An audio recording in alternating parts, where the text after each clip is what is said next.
Dear distinguished guests, dear friends and colleagues, in these very turbulent and busy times, I'm very sorry I cannot be with you today in Vienna.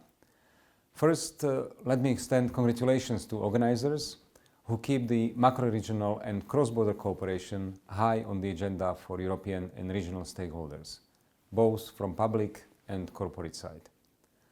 I very much welcome that so many distinguished guests gathered this week across the Danube region to address topics which drive current economic development and trends in this macro region, but especially in cohesion regions of Central Europe. I believe that discussions during the Danube Macro Region Business Week are an excellent opportunity to demonstrate actions, to share ideas, and to seek improvement. At the European Investment Bank, as you know, we are the Bank of the European Union, discussing growth, competitiveness, and sustainable financing of cohesion, especially cohesion after 2020, is certainly a priority, and we look into it with great interest. EIB provides finance and expertise for sound and sustainable investment projects that promote EU policy objectives, including the development of the Danube region. 2018 is a special year, as we are at the EIB celebrating the 60th anniversary of our foundation.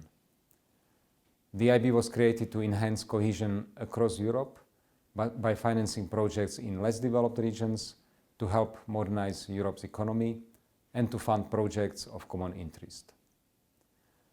As time went by, the bank has evolved and assumed the identity of the Union's financial arm, the EU Bank. We have reached 162 countries, engaged in close to 12,000 operations globally, and disbursed over 1.1 trillion euros.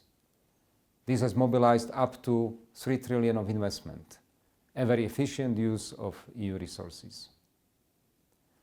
This has been a very good deal for Europe and an enormous benefit to the EU citizens. Ladies and gentlemen, macro region of the Danube River is extremely rich for its potential. Although the 14 countries are different in terms of economic strengths, the region is strongly interlinked with potential for further integration and growth. It has a strategic position, opening up the European Union to its neighbors, the Black Sea region, the South Caucasus, and Central Asia. It hosts the world's most international river, which is a major transport axis, a crucial interconnected hydrological basin, and a world-renowned ecological corridor. It's also a river where I love to swim, by the way. The cooperation activities focus especially on the connectivity, environment protection, and building the prosperity. These priorities are very close to the heart of the EIB, the Bank of the EU. I am strongly convinced that support of the cross-border and regional initiatives, alongside with the Visegrad Group cooperation, 3Cs initiative, is a key multiplier to the competitiveness of our regions, the extra engine for the economic growth. That's the right way to move forward. Let me remind you that recent economic recovery, even within this region, does not mean we shall be relaxed or should be relaxed about the investments. Recovery has taken hold across Europe, but structural underinvestment remains. According to the EIB research, investment gaps in Europe remain. Annual investment need of EU27 for 2019 is estimated at approximately 400 billion euro, corresponding to 3% of the current EU27 GDP. Around 155 billion euro to upgrade energy networks. 50 billion euro is needed to transport networks. 50 billion for broadband, data center capacity, and cybersecurity. 7 billion climate change investments. And an additional 110 billion a year needs to be invested in R&D. We believe that these investment gaps can be efficiently overcome with help of the financial institutions, which, as EIB is, is a leading infrastructure investor, both as senior debt provider and via infrastructure funds. We are EU's leading investor in infrastructure PPPs. EIB has proven experience in crowding in private sector investment. We have a broad range and depth of advisory services and technical assistance facilities.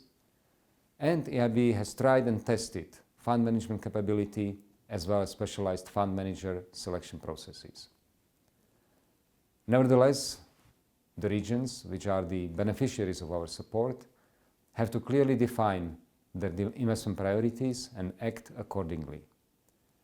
Let's be honest. If there is a clear investment plan or growth strategy of the Danube region, this is a question which we have to answer. Dear ladies and gentlemen, today I would like to emphasize in particular one investment opportunity of the Danube Macro Region, which we believe is in the innovative region.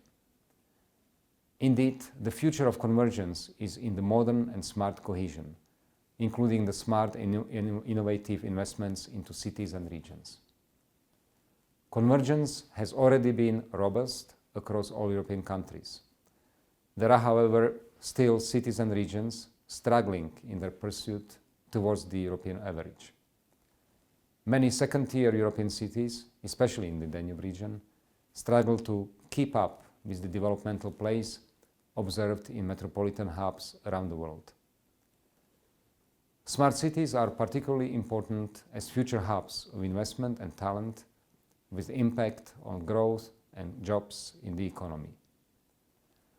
For the EIB, smart cities and regions is an important investment opportunity, and it is a way to respond efficiently to its social and territorial cohesion mandate by supporting the upgrade of local economies in a quickly evolving digital world.